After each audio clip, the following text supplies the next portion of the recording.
Olá, sejam todos bem-vindos à nossa palestra, promovido pelo Núcleo de Educação Ambiental do Instituto Interamericano de Fomento à Educação, Cultura e Ciência, né? Meu nome é Gustavo Yuri Mini Misael, eu sou gestor ambiental e geógrafo, mestre em geografia também, e estou à frente, né, da coordenação do NEA e FEC, né, que é o nosso Núcleo de Educação Ambiental. E hoje eu trago um convidado, né, muito especial, né, da área ambiental, que vai trazer para a gente, né, uma palestra aí com um tema muito interessante, né, de grande importância, principalmente nesses momentos em que estamos vivendo, né, diante aí, né, em âmbito internacional, né, com relação às questões ambientais, tá? E eu vou apresentar para vocês, então, o nosso convidado, tá? O John James Lomas, né? O John, ele é doutor em gestão ambiental, né? Ele é graduado em ciências políticas e também em filosofia, né? O John, atualmente, trabalha como professor assistente, né, no programa de pós-graduação em gestão ambiental, na Escola de Negócios e no curso de Relações Internacionais da Universidade Positivo, na cidade de Curitiba, no Paraná, né? O John aí já tem uma larga experiência, né, na área aí de gestão ambiental, né, principalmente nessas questões que envolvem a questões socioambientais, né, as questões aí também climáticas, né, também tem feito muitas pesquisas nessa área, né, de gestão ambiental de uma forma geral, tá? Então agora eu vou passar a palavra pro John, né, que vai fazer uma palestra, né, muito interessante com o tema justiça ambiental, tá? Vamos lá, John? Vamos lá, obrigado pela introdução. Então, vou começar a compartilhar minha tela aqui.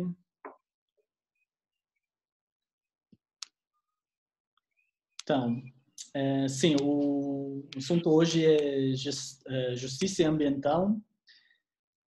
Meu e-mail aqui. Então, espero que você tenha seu café preparado para uma discussão interessante. Vou começar com uns exemplos dos conflitos ambientais do século XXI, depois passar para uma discussão breve sobre o que tradicionalmente a gente entende quando discutimos sobre este conceito ou da teoria de justiça.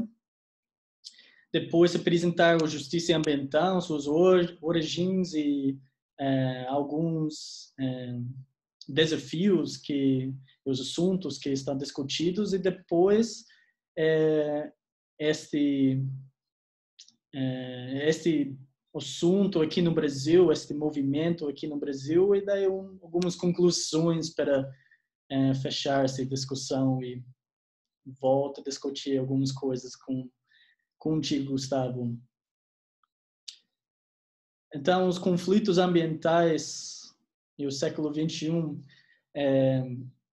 esses exemplos mostram muitas vezes a desigualdade dos impactos ambientais e esses impactos ambientais que vêm da economia mundial, do desenvolvimento tradicional, estão sendo ampliados pelas mudanças climáticas.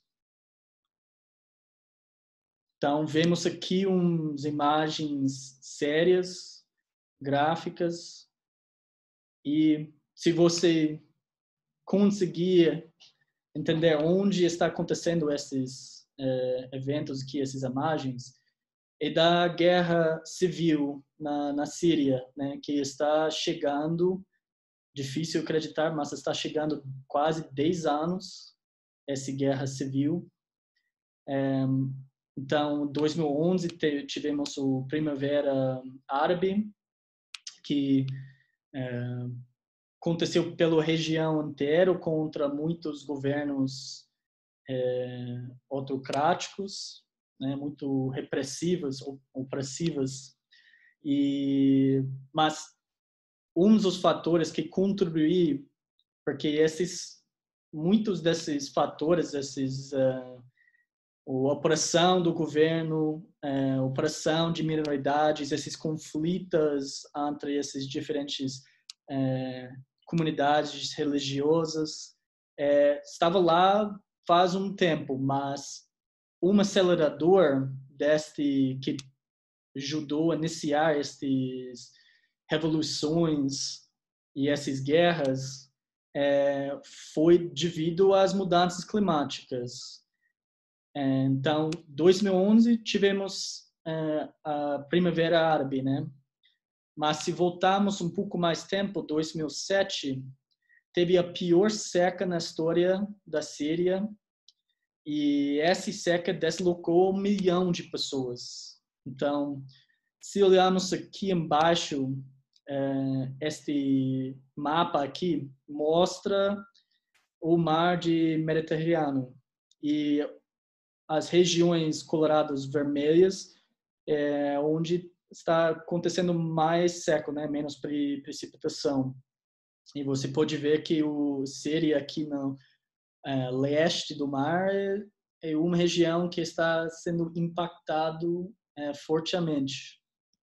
Então, no 2007 teve esse deslocamento de 1 milhão de pessoas, e como o governo reagiu para muitas pessoas que perderam suas fazendas, perderam seus empregos, o governo não reagiu muito bem, não desenvolveu políticas para ajudar essas pessoas deslocalizadas, né? Então, quando chegou esses protestos em 2011 contra o governo, já teve uma boa parte da população que já perdeu tudo, que o governo não ajudou, daí ajudou este século que aconteceu antes, ajudou a contribuir para esta revolução acontecer. Muitas das guerreiristas contra o governo antigamente eram fazendeiros, só que eles perderam tudo, então não teve nada mais para perder. Então, este aspecto das mudanças climáticas está ampliando esses conflitos ambientais. Este é só um exemplo, tem muitos mais exemplos na África, mas eu queria manter essa apresentação mais curta. Então, esse é só um exemplo. E já estamos vendo muita migração por causa das mudanças climáticas. Vemos essa migração da África para a União Europeia, que muitas vezes é devido a essas mudanças climáticas, além de políticas públicas mal implementadas, corrupção também dos governos na África. Este outro exemplo aqui na África mesmo mostra como a seca deste rio de Níger, mostrado aqui neste mapa, que basta ser muitas fazendeiros, mas também pastoras. Então, você tem nesses países, principalmente Nigéria, um crescimento grande de população. Então, a previsão é mais 75% nos próximos 15 anos. A maioria da água, como pelo mundo inteiro, muito água está utilizada pela agricultura. Você tem esta queda no regime de chuva. Então, o que está acontecendo? Os pastores estão buscando as melhores áreas para seus bois, para alimentar seus animais. E mais essas melhores áreas estão onde você encontra as terras dos fazendeiros. Então, você tem essa mudança climática empurrando esses grupos em conflito. Então, além disso, você tem falta de infraestrutura, umas más práticas agrícolas. Então, esse conjunto de fatores estão começando esses que é chamado guerras de mudanças climáticas. Então, esse mostra esses nexos de recursos naturais que ampliar esses conflitos ambientais. Então, justiça climática, que é uma área de justiça ambiental, uma área relativamente nova, está preocupado com esta distribuição de impactos de mudanças climáticas neste nível mundial.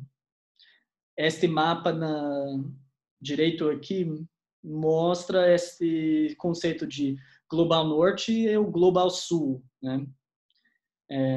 Que sempre nesses acordos de mudanças climáticas, essas negociações, você basicamente sempre tem essa divisão dos países.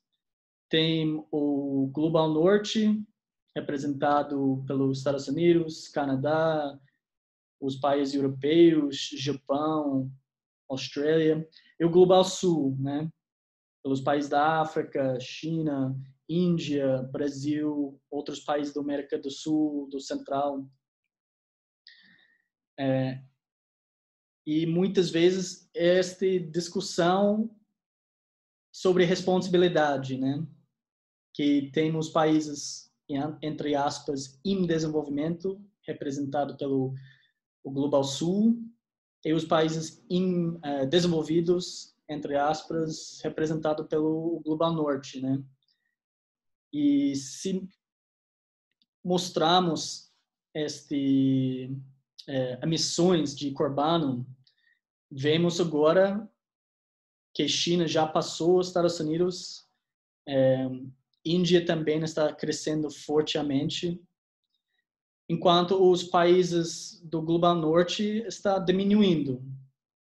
Então, se você olhar presencial, mas se olharmos numa perspectiva mais histórica, as emissões pelo Global Norte são muito mais do que o Global Sul. Então, esses são os conflitos nestas negociações sobre mudanças climáticas, que justiça climática traz para essas discussões.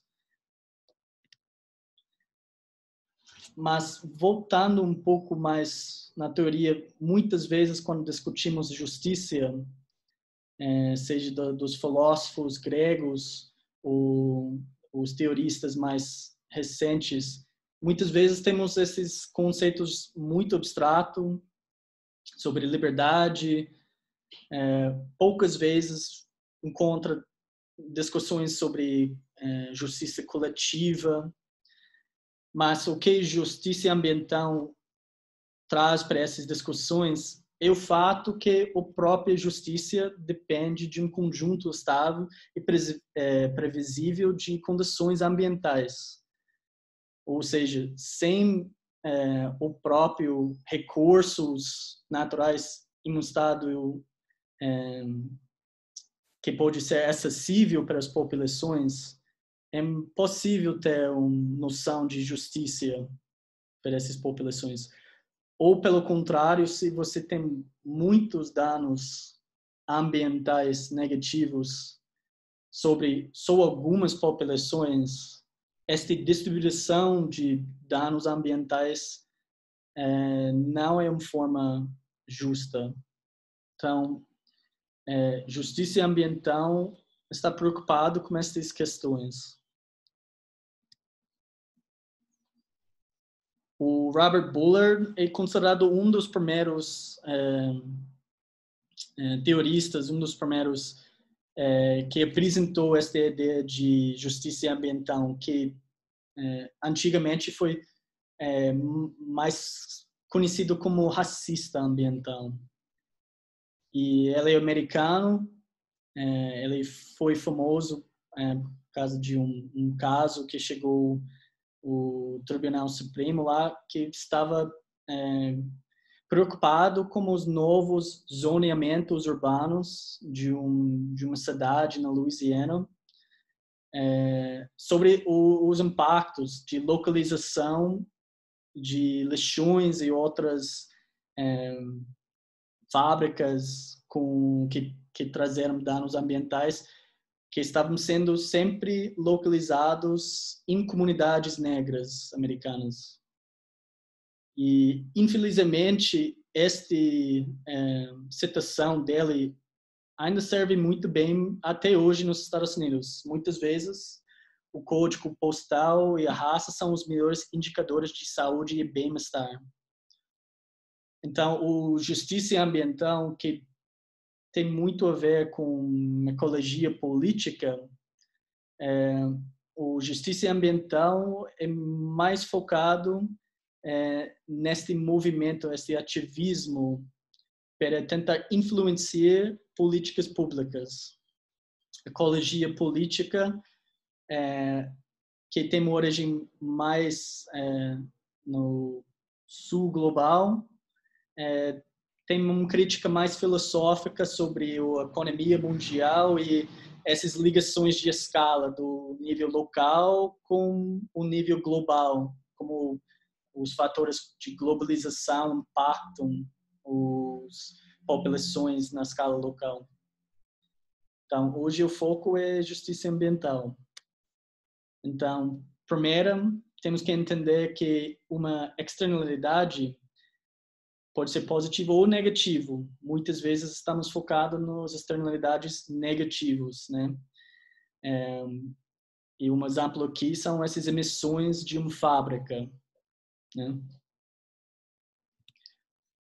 Porque a justiça ambiental, primeiramente, está focada nessa distribuição de bens e fardos ambientais.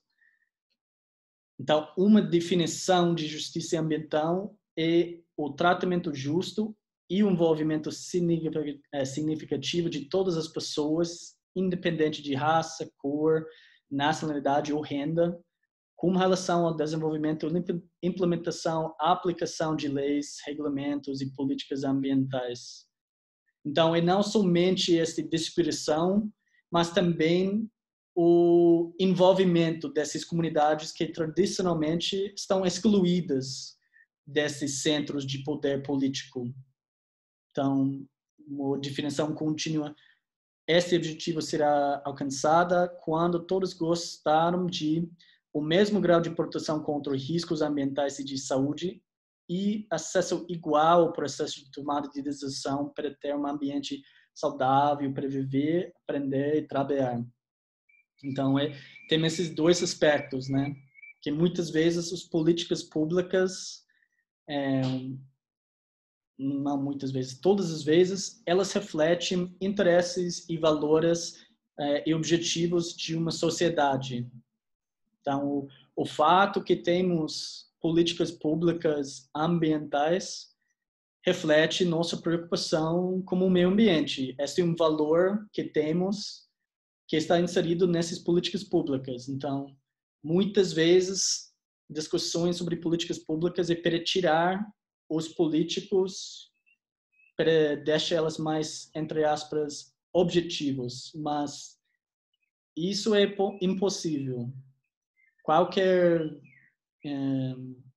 desenvolvimento de uma política pública envolve valores da sociedade, dos políticos, também os burocratas implementando essas políticas públicas, que somos seres humanos, né? Então, o justiça ambiental, um pouco da história, apareceu mais na década de 80 nos Estados Unidos. Então, teve muito ligação com o movimento dos direitos civis, né, que teve sua pique na década de 60, começo da década de 70, né, com os grandes líderes como Martin Luther King Jr. Só que no começo teve um pouco de frição entre esta justiça ambiental e o movimento dos direitos civis, né, porque eles não queriam qualificar este movimento dos direitos civis na área de ambiental, porque elas acharam que seria uma limitação. Mas nos primeiras décadas, ou na década de 80, essa frição caiu mais e mais porque elas perceberam que muitas vezes os mesmos objetivos, elas compartilharam os mesmos objetivos principalmente nesse foco da distribuição dos bens e cargos ambientais, né? Principalmente com a localização de atividades, indústrias, ou localização de lixões, essas coisas, para evitar elas sempre sendo localizadas nessas comunidades minorias. Então, esta parte de equidade foi, no começo, o foco inteiro. Então, teve um foco mais urbano. E o movimento de justiça ambiental nos Estados Unidos, por maior parte, rejeitaram o movimento ambientalista nesta época. Porque o movimento ambientalista foi visto, e teve um pouco de verdade nisso, que é um movimento do classe média alta branca, preocupado principalmente com os espaços rurais, desta ideia de parques nacionais preservados, intocáveis pelos humanos, enquanto o meio ambiente para a justiça ambiental foi o cotidiano, o dia a dia, vivendo nas cidades com níveis de poluição mais elevadas, com qualidade de água menor, com a localização dessas indústrias poluentes que impactaram a saúde dessas pessoas. Então, esta diferenciação do meio ambiente, a justiça ambiental ajudaram a ampliar, né, simplesmente dessa ideia de do outro lugar de selvagem. Não, o meio ambiente, os seres humanos fazem parte do meio ambiente, está em torno de nós, estamos parte dele o tempo inteiro. E elas queriam também identificar algumas desses fatores de injustiça. E a ideia é que esse conceito de justiça é um conceito plural, né? Dependendo das diferentes comunidades. Então, alguns desses fatores que a justiça ambiental considerar são o fato que muitas vezes a localização dessas diferentes fábricas depende das considerações econômicas. Muitas vezes, por causa de políticas públicas racistas nos Estados Unidos,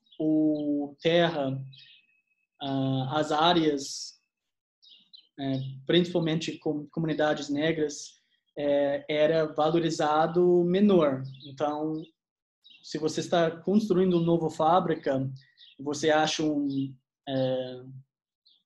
uma área de terra com preço mais baixo, daí faz sentido economicamente.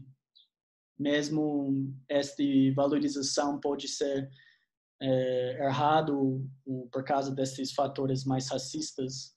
E depois, essas considerações econômicas, quando você localizar e construir sua fábrica lá, depois o valor desta terra realmente vai cair, porque pessoas não vão querer morar ao lado de uma fábrica com essas emissões.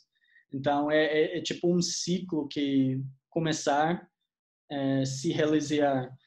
E que acontece muitas vezes, as populações com condições financeiras melhor, conseguir se mudar para outro lugar, conseguir sair. E daí, quem está deixado são essas comunidades com condições piores, muitas vezes são comunidades de minoria. E esse vai mudando a comunidade, a composição da comunidade, e este vai deixar a valorização da terra cair mais. Outro fator é que muitas vezes é o caminho de menor resistência, porque essas comunidades, como estão excluídas muitas vezes dessas políticas públicas, elas não têm tanto representação nas discussões das diferentes organizações, agências públicas que estão decidindo sobre o plano urbano, sobre o zoneamento.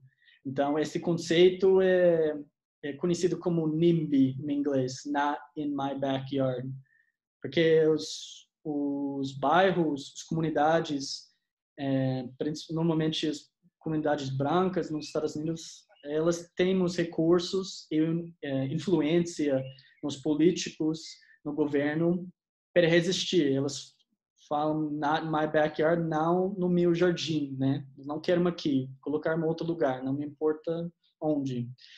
E outro fator, como já mencionei já algumas vezes, é racismo.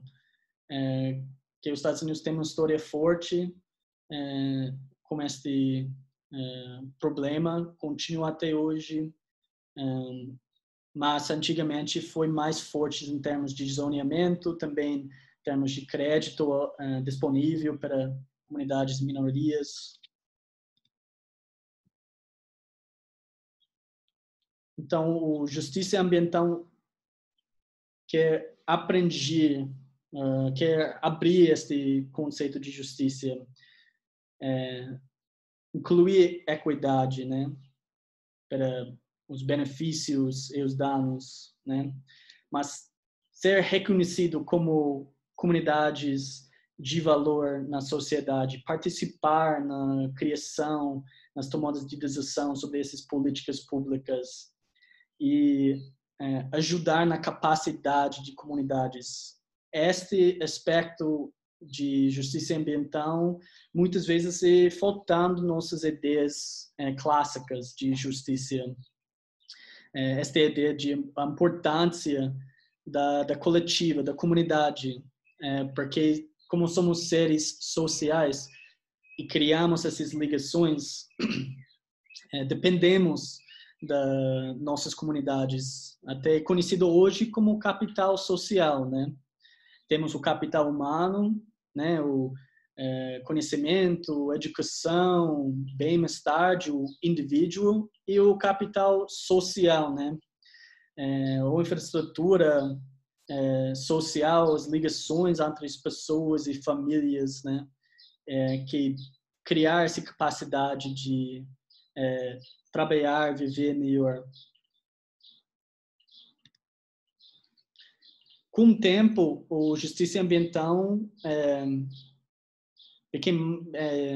se virou mais transdisciplinar, incluindo ciências sociais, geografia, ecologia, e também como rejeitou essas partes mais rurais, mas começou a reconhecer que muitos desafios não são somente na área urbana, mas muitas vezes na área de agricultura, né? Principalmente quando estamos pensando no uso de agrotóxicos, ou também um problema sério e antigo desde a criação dos Estados Unidos, relações com populações indígenas. E na virada do século de 2000, daí teve mais com melhoria de tecnologia de comunicação, teve mais interação entre esses movimentos americanos de justiça ambiental com outros movimentos, né? Na América Central, América do Sul, porque mesmo que este conceito de justiça ambiental foi criado lá nos Estados Unidos, não era uma coisa estranha para muitos movimentos aqui na América do Sul, aqui no Brasil. E, além dos humanos, esta preocupação com ecossistemas, né? A dependência da sociedade com o funcionamento dos ecossistemas, os serviços ecossistêmicos. Então, os novos desafios para a justiça ambiental, que eu comecei como justiça climática, mas também temos essa preocupação com materialismo sustentável, né? Segurança de comida, que estamos pensando nossas fontes de energia, investimento nessas fontes mais verdes, porque muitas vezes essas fábricas poluidoras antigas, a promessa sempre era, olha, o troque empregos e desenvolvimento para ser o meio ambiente. E agora estamos vendo que o investimento nessas fontes de energia verde são investimentos também no próprias sociedades, né? Que essas fontes oferecem trabalho valoroso, né? Para construir uma vida boa. Então, está trocando este aspecto, mais de reativo para proativo, né? Para não simplesmente reagir contra a localização de fábricas poluidoras, mas buscando de desenvolver políticas públicas que ajudam trabalhadores com investimento de treinamento, priorização de fontes de energia mais renovável. Mas esses seguranças de comida, vou discutir um pouco aqui. Podemos ver em dois aspectos, rural e urbano. Rural, estamos vendo aqui este mapa que o Justiça Ambiental, muitos estudos utilizam sistemas de informação geográficas. Mostra aqui o fato de esses desertos de comida, onde não tem carro nem supermercado dentro de 1 milha. Estamos vendo um padrão aqui, principalmente no sul-leste dos Estados Unidos, as populações sofrem desta condução. Mas, olhando para o lado urbano, estes são uns mapas que mostram este deserto de comida, mas nesse aspecto, deserto de comida em termos de comidas, alimentos saudáveis, ou falta delas, na verdade, né? Estamos aqui com um mapa de Nova York, né? Uma das cidades consideradas mais desenvolvidas do mundo. E aqui esse mapa primeiro mostra nossa distribuição de diferentes etnicidades. Vamos focar nos próximos slides na parte de Bronx, aqui lá acima no norte. Então, vemos uma grande população hispânica, uma grande população negra, né? O Harlem, um bairro tradicionalmente negro. E daí mais no Manhattan, principalmente branca, né? Daí vemos aqui a renda média por código postal em Manhattan e no Bronx. Podemos ver essa distribuição de renda, né? Que Manhattan é muito mais rico do que os Bronx, né? Daí vemos aqui também a densidade de população aqui na esquerda, que mostra os Bronx tem muitos mais bairros com população densa, né? E daí no direito estamos vendo as maiorias, os maiores restaurantes de fast food. Então vemos uma concentração lá no sul do Manhattan, mas também uma grande distribuição lá no Bronx, né?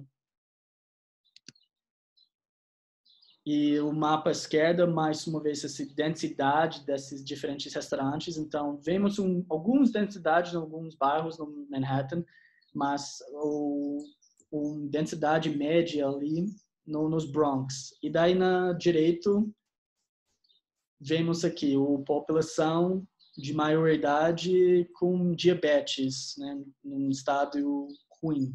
E podemos ver os impactos dessa concentração de restaurantes de fast food, né? E isso pode ser a base para revisitar algumas políticas públicas da cidade de Nova York para melhorar as condições alimentícias para esses bairros, né? Que vemos essa ligação, né, entre esse problema de saúde com as condições ambientais dessas populações.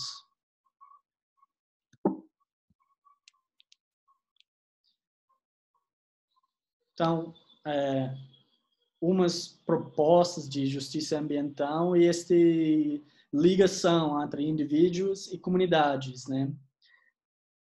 Para conseguir chegar a essas necessidades básicas, também mostrar os dependências humanas nos seus ecossistemas e observando e reconhecendo que esses procedimentos, essas tomadas de decisões de políticas públicas vão envolver conflito, né? Que é quase impossível sempre ter uma situação de ganha-ganha-ganha quando você está falando sobre a distribuição de recursos naturais. Mas a importância é essa transparência e estes procedimentos sejam sistemáticos, né? E inclusivos dessas comunidades.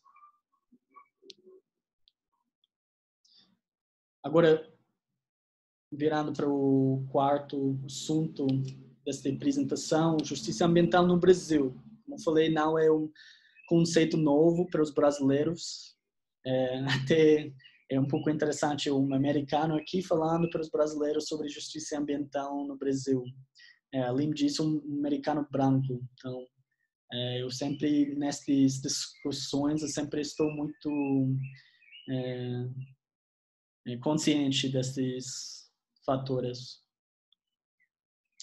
O desenvolvimento no Brasil, vemos principalmente com Getúlio Vargas, vemos um grande empurramento de industrialização, né? Principalmente depois da Segunda Guerra. E isso acabou com uma urbanização inchada, né?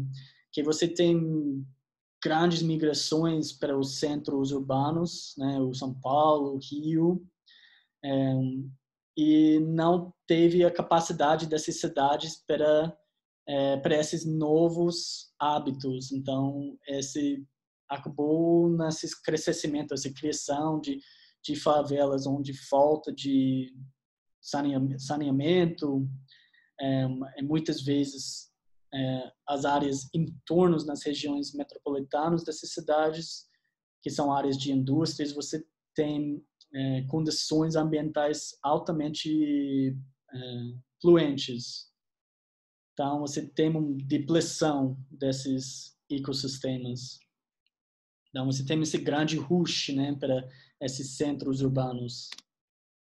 Então, isso acabou concentração de terra, essa é mais na parte rural do Brasil. Vemos agora como esses grandes agronegócios e dificuldades que os fazendeiros familiares particulares enfrentam hoje em dia para manter sua condição de vida.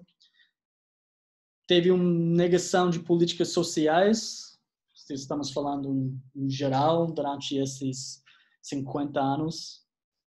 A priorização do transporte individual, que não é somente do Brasil, também nos Estados Unidos, mas essa priorização de transporte individual impacta mais as comunidades mais pobres, né?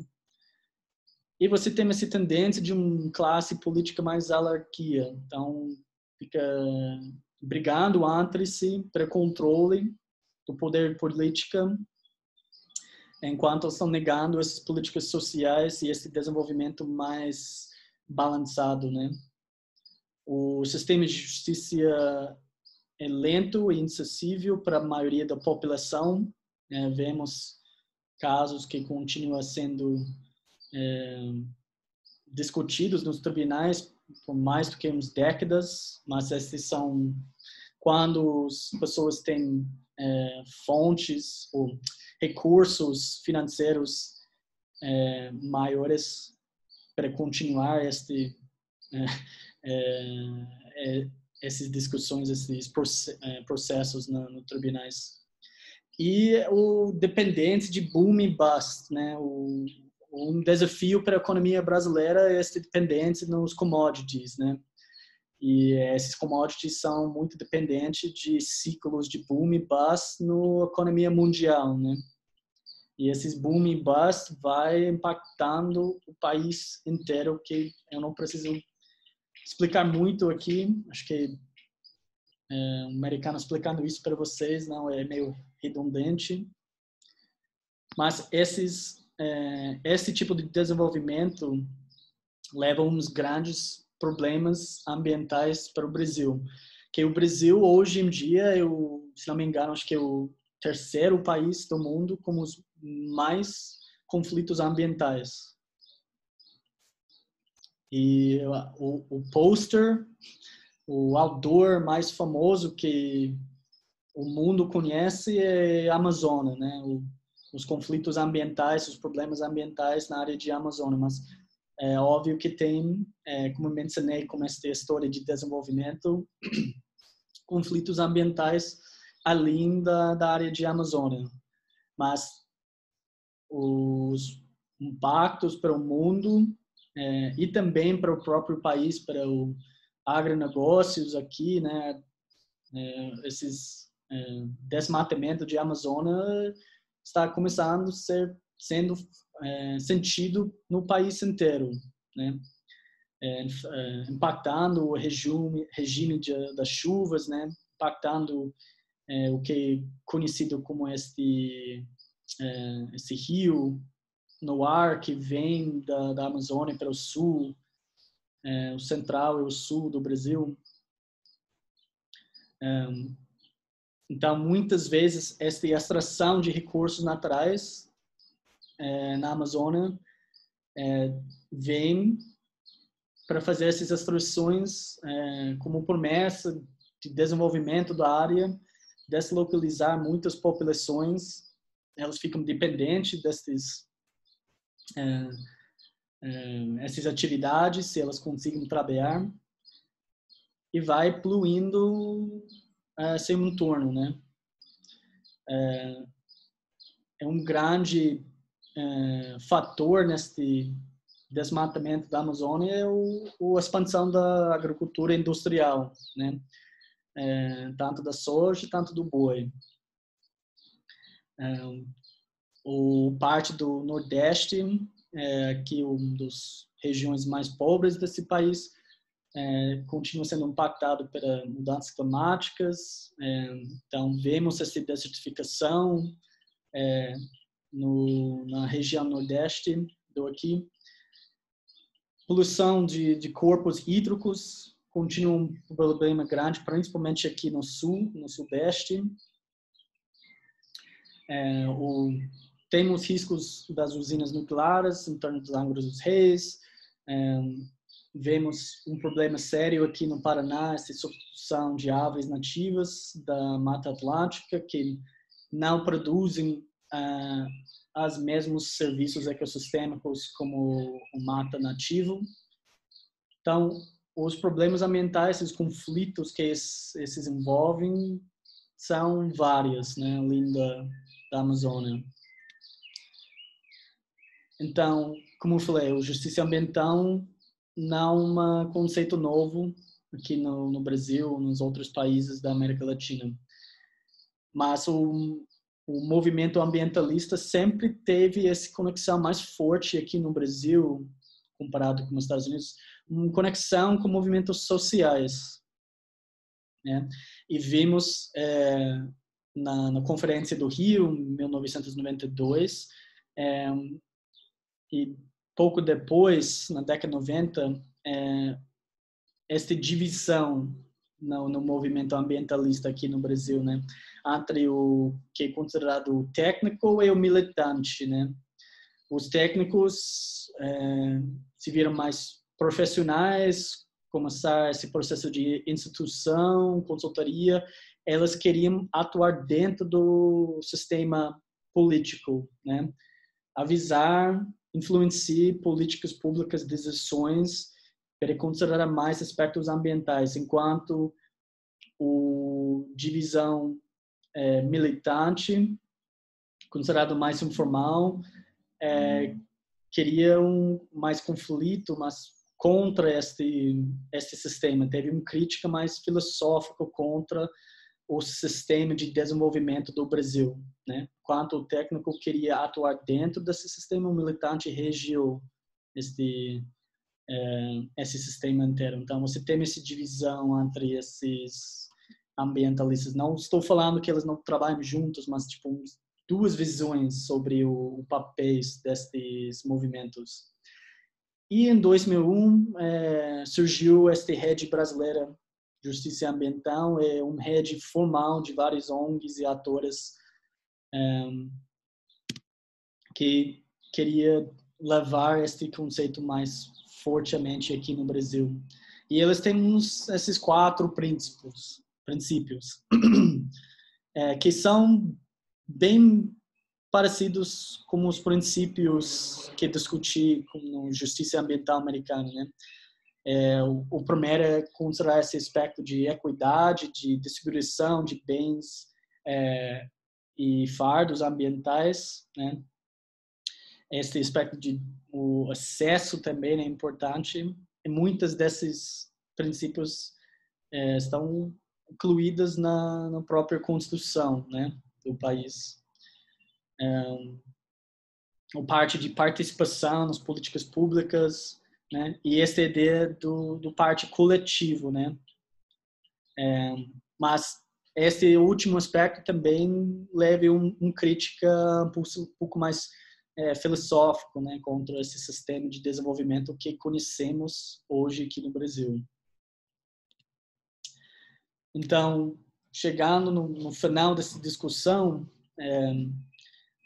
se eu for recomendar um livro que não é diretamente ligado com justiça ambiental, mas com essa ideia de ser além de não racista, mas de ser antirracista, né? Que essa ideia de raça, mesmo sendo uma construção social, é um conceito real, que impacta as pessoas, né? Que é base de muitas decisões, sejam consciente ou inconsciente. Então, não sendo racista não é suficiente. Isso é simplesmente deixando o sistema como é, em termos de distribuição de poder entre diferentes comunidades, não é suficiente, né? Esta busca de igualdade entre as raças. Então, temos que reconhecer a realidade dessas raças e tentar desenvolver umas políticas públicas que trazem mais igualdade entre essas diferentes comunidades. Então, em conclusão, sobre justiça ambiental, podemos dizer que é mais focado na ação comparado com ecologia política. Seu forma de estudo é mais empírico, quantitativo, muitas vezes utilizando sistemas de informação geográficas, e mostra essas associações entre descrições de condições ambientais e seus impactos em saúde humana. E elas estão mais focadas nessa ideia de como podemos influenciar políticas públicas, né? Compreender as estratégias, dinâmicas, ações ambientais, movimento de justiça e os atores políticos, né? E como eu já disse, trago um conceito mais plural para justiça, e que essa justiça é ligado ao meio ambiente. Não podemos ter justiça sem condições ambientais. Então, obrigado pela sua atenção, minhas referências, e estou animado para discutir um pouco mais com você, Gustavo.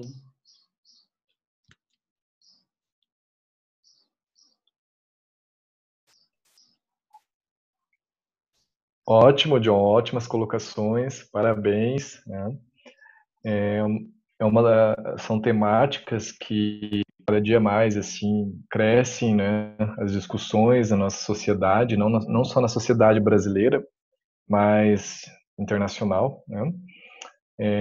Então, a gente pode dizer que a justiça ambiental ela tem se falado desde a época que surgem, né, os primeiros movimentos ambientalistas, né, principalmente nos Estados Unidos, como você mesmo trouxe, né. Tem um fato muito marcante que até eu sempre discuto com os meus alunos e com os amigos da área também, mas principalmente quando eu dou aula, né, da educação ambiental ou outras disciplinas, que é a questão aquele quando surge nos Estados Unidos uma certa resistência em relação aos agrotóxicos, né?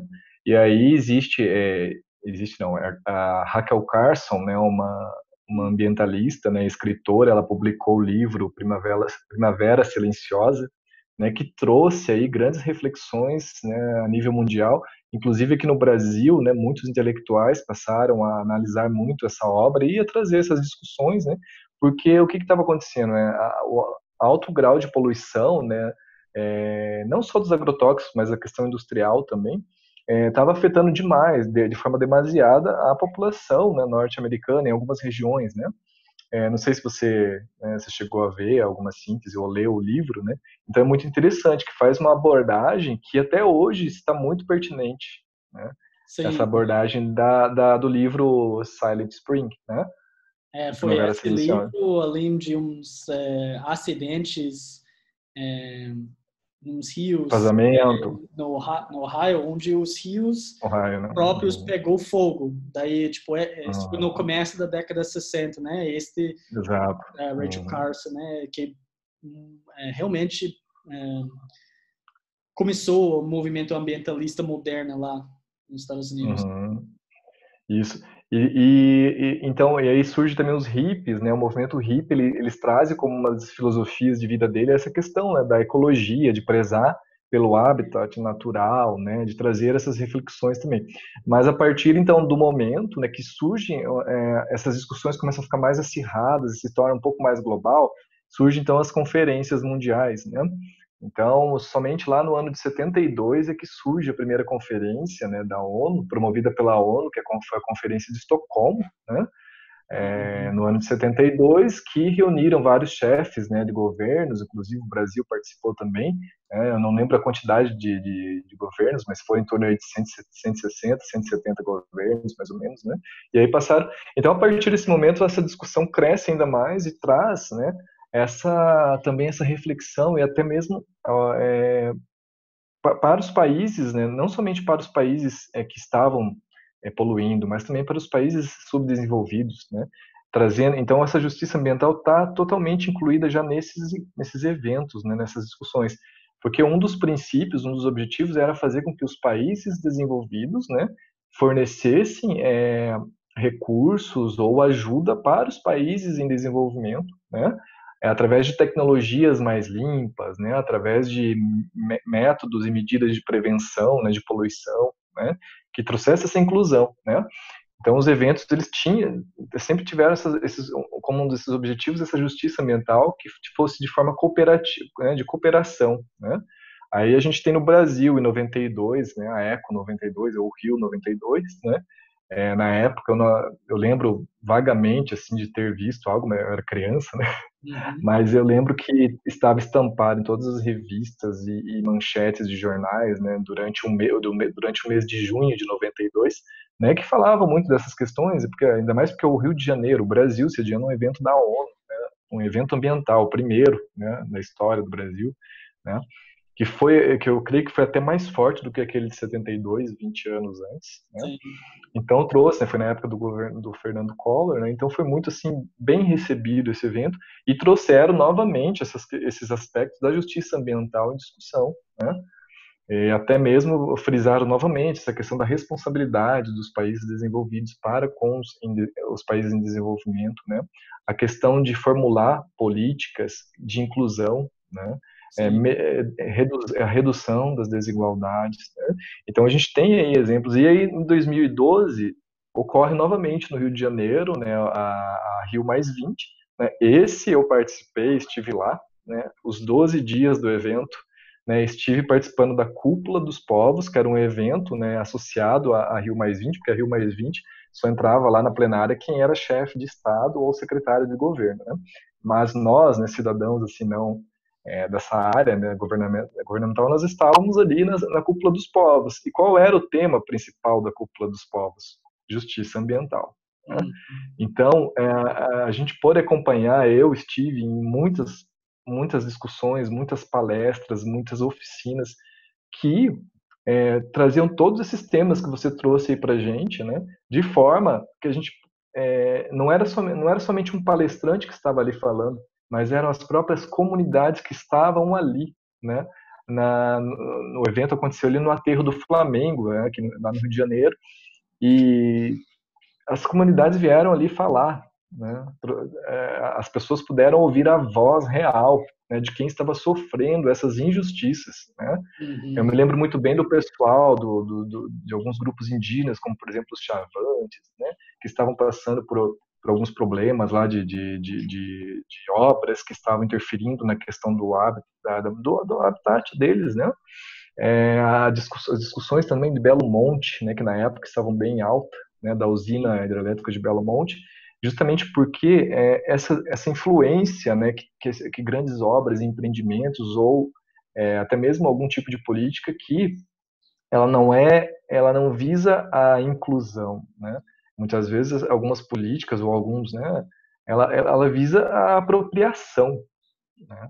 Apropriação para gerar riqueza, mas riqueza para quem, né? Não Será que para aquele pessoal que estava ali, realmente aquilo vai gerar uma riqueza, né? Uhum. Um, Será que não está tirando o vínculo, né, cultural, social, ambiental de muitas comunidades, né? Entre outros exemplos que a gente tem por aí, o próprio processo de licenciamento ambiental hoje, né, ele tem que passar é, pela população, ou seja, através de oficinas, através de reuniões, né, que façam, né, tragam essas discussões para aquela comunidade na qual vai receber esse tipo de empreendimento ou obra ou que seja, né? Pode falar, John. eu ia dizer Você tem muito a falar. eu, Uhum. eu ia dizer que desde que comecei a estudar mais o ambientalismo aqui no Brasil, sempre percebi essa ligação muito forte, mais forte aqui do que nos Estados Unidos com aspectos sociais, né? E Uhum. tradicionalmente o Brasil, desde Rio 92, sempre tentava de se posicionar internacionalmente nas Uhum. discussões ambientais globais, né? Como Uhum. tendo esses eventos aqui no Brasil, mas também nas suas negociações, principalmente nas mudanças climáticas. Tradicionalmente, né?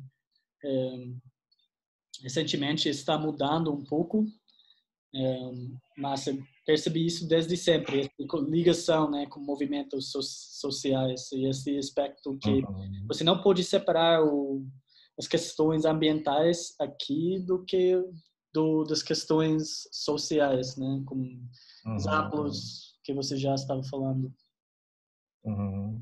É o que a gente sempre fala, né, quando a gente se refere à sustentabilidade. A sustentabilidade ela tem que estar alicerçado, né, no quê? Né, no tripé, aquele tripé da sustentabilidade que é o econômico, o ambiental e o social. Eles têm que caminhar juntos, né?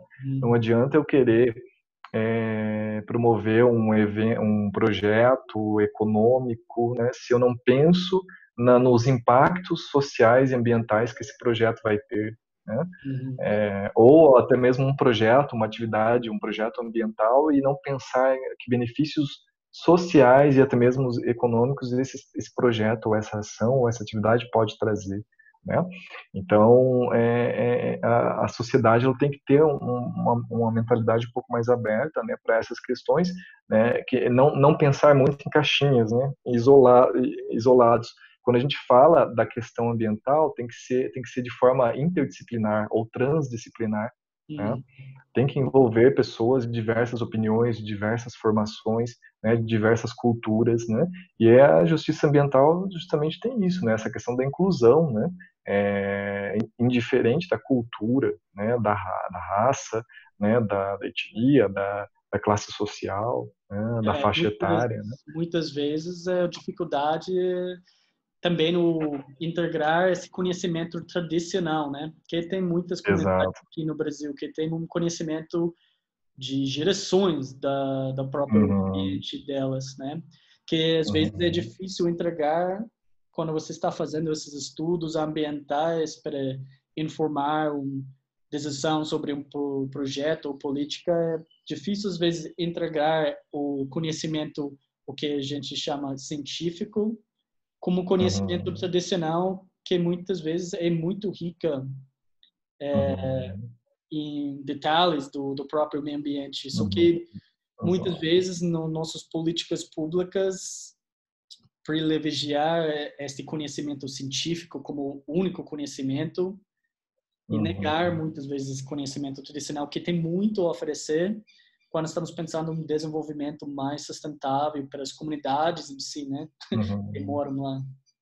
uhum, É um dos uhum, desafios que acho que essa perspectiva de justiça ambiental, ecologia política trazem, né, para os outras áreas de ciências que são muito importantes também, como ciências naturais, os outros ciências sociais, né? Então, uhum, uhum. Exatamente. Então, saber trazer a valorização do conhecimento tradicional, né, muitas vezes, se o conhecimento científico ele não pode se preponderar sobre o conhecimento tradicional, porque muitas vezes esse conhecimento tradicional é que vai dar uma base, né, para que o conhecimento científico seja ampliado, seja melhor divulgado, seja até, digamos assim, comprovado, né? Então, por exemplo, os próprios povos indígenas, os quilombolas, né, que nós temos muitos, né, muitas comunidades quilombolas em todos os estados brasileiros, praticamente, né? Os indígenas também, né? É, enfim, de outras etnias, né? Então, essa questão da valorização, porque às vezes aquele simples, né, que para os olhos, né, de muita gente parece um simples conhecimento, mas tem uma boa aplicabilidade, né? Que muitas vezes salva até vidas, né? A gente vê aí a própria medicina, né, desses povos tradicionais, né, esses métodos né, de cura, né, através da natureza, né, a questão assim da agroecologia, né, a agroecologia hoje eu sou super fã, né, fã não, eu sou super assim adepto da agroecologia, né, eu assim sempre gostei muito de trabalhar também com a terra, né, com fazer hortas, mas a agroecologia e a agricultura urbana, né, a agroecologia junto com a agricultura urbana, eu acredito que vai ser a agricultura do futuro. O alimento, né, daqui a uns dias vai ter que vir de dentro das próprias cidades, né, porque a gente tem visto aí, né, esses problemas, né, de degradação de solos, né, de erosão, né, como por exemplo a erosão, né, a contaminação dos solos, até mesmo desmatamento, o empobrecimento dos solos, né, é, aumenta aí. você pode ver como a forma de agricultura industrial agora, se você olha como um sistema, o insumo principal, os fertilizantes, né? E muitas vezes para fazer o nitrogênio necessário para esses fertilizantes, você está usando muitos Uhum, energias de fontes fossáveis. Então, uhum, indiretamente, são essas energias fossáveis que estão como subsídios para deixar esse sistema uhum, funcionar, porque, sim, o plantando as mesmas produtos ano depois de ano, você está depletando o solo e você tem que colocar essa uhum, fonte externa de uhum, insumo de fertilizantes para deixar esse uhum, sistema continuar a funcionar. E você vê uhum, muitas comunidades, vê algumas comunidades agora que se elas não consigam trazer seus produtos para o mercado, as fazendas delas não se alimentam mais, que elas estão tão dependentes uhum, desse sistema de monocultura, né? Então, este revolução, não sei se dizer revolução ou volta, né, para uns sistemas mais antigos, né, uhum, mostra a importância, né, de respeitar as culturas que vai ter esse conhecimento uhum, tradicional que foi assim porque eu aprendi do meu avô, que aprendeu do avô dele até um bom tempo atrás, né? O rotação Uhum. de diferentes produtos na terra para não Uhum. deixar o solo Uhum. ficar mais Uhum. pobre, né? Então é Uhum. engraçado como volta, né, para um conhecimento tradicional às vezes, porque Uhum. mostra a complexidade desses ecossistemas que estamos tentando controlar, né? Uhum. E a necessidade de voltar para esses sistemas mais antigos, né, Uhum. de Uhum. plantação. Que são menos impactantes, né? Eles são mais saudáveis, né? E eles têm uma visão um pouco mais holística, né?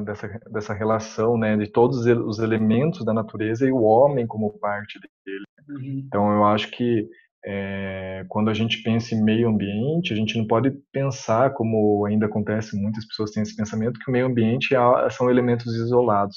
Mas não, é uma integração de todos esses elementos, né, vivos, né, incluindo o próprio homem, e os elementos não vivos, ou elementos construídos, né? Sim, Então tá aí esse grande desafio, né, de conciliar, né, todos esses elementos aí, de forma que se possa atingir a sustentabilidade, né, que é um estágio, né, a sustentabilidade já é um estágio quando se atinge um estágio de equilíbrio, né? E uhum. muitos setores estão caminhando, né, para tentar chegar a esse estágio de equilíbrio que é a sustentabilidade. E claro, com a inclusão de todos os povos, né, independente aí da classe social, da etnia, da raça, né? Sim. Mas É isso pode onde falar. você tem a necessidade das três esferas, né? Porque você tem essa esfera privada, né? Que elas estão empresas, né? Elas têm que gerar um lucro para continuar funcionando de maneira sustentável na maneira financeira, Uhum, né? Que elas estão dentro de um uhum, sistema. Mas tem a esfera do Estado, né? Que vai criar as regras, que vai priorizar ou não diferentes uhum, metas, diferentes atividades, né? Criar uhum, uns impostos mais favoráveis de tal atividade ou desfavorável para outras atividades. E daí você tem o uhum, parte do indivíduo, né, o consumidor, que tem que pelas suas uhum, demandas, né, que o parte privada está reagindo um parte pelas demandas do consumidores. Então, uhum. tem este movimento agora para um consumidor mais sustentável e Mais consciente. Uhum, no mesmo tempo nas países democráticos como Brasil e Estados Unidos é o povo que está elogiando os políticos, né, que estão criando essas políticas públicas. Então tem uhum, essas três esferas e você vê o movimento três nos três, mas é necessário os três começar a mover mais no caminho uhum, sustentável para chegar a essa realidade, essa finalidade que queremos, né? Evitar mudanças climáticas uhum. e Políticas que sejam integradas, né, que se conversem entre si, né. sim, Não pode ser cada esfera fazer algo isolado e depois ter aquele embate, né, aqueles problemas que a gente sabe. o exemplo Né. do Nigéria que eu dei no começo da apresentação é exatamente isso, essa ligação entre os nexos de comida, água e terra, né? Se você tem Uhum, políticas públicas só para água, só para o uso de terra, uso de solo, né? E políticas promovendo um tipo de alimento ou outro, né? Você tem que ter uma ligação entre esses três tipos de uhum, política pública, que se você resolve um problema numa área, pode criar problemas na outra área, né? uhum, exato. Mas, John, foi muito bom as discussões, né? Foi muito enriquecedora, também pude estar revendo muitas coisas e aprendendo também. E espero que você tenha gostado aí de estar participando com a gente, né? Com certeza, eu espero. Obrigado. Tá? Então, acho que a gente já pode encerrar, né, as nossas discussões, né? Não sei se você tem algo a mais para. Não, eu só quero agradecer pela oportunidade conversar com você. Espero que gostou e espero que é útil para discutir mais esses assuntos que é tão necessário hoje em dia. Sim, com certeza, foi de grande utilidade com certeza um grande conhecimento aí a ser disseminado aí através do nosso instituto, né? E agradeço mais uma vez a sua participação, tá? E espero tê-lo aí outras vezes com a gente aí fazendo uma parceria aí, seja por palestra ou algumas outras ou outro tipo de ação, né? Tá Obrigado. certo? Sim. Tá. Então é isso. Então vamos encerrar então, tá? Agradeço mais uma vez a participação, tá? E agradeço a todos que estão nos assistindo, tá? E até um próximo encontro, tá? Tchau, tchau.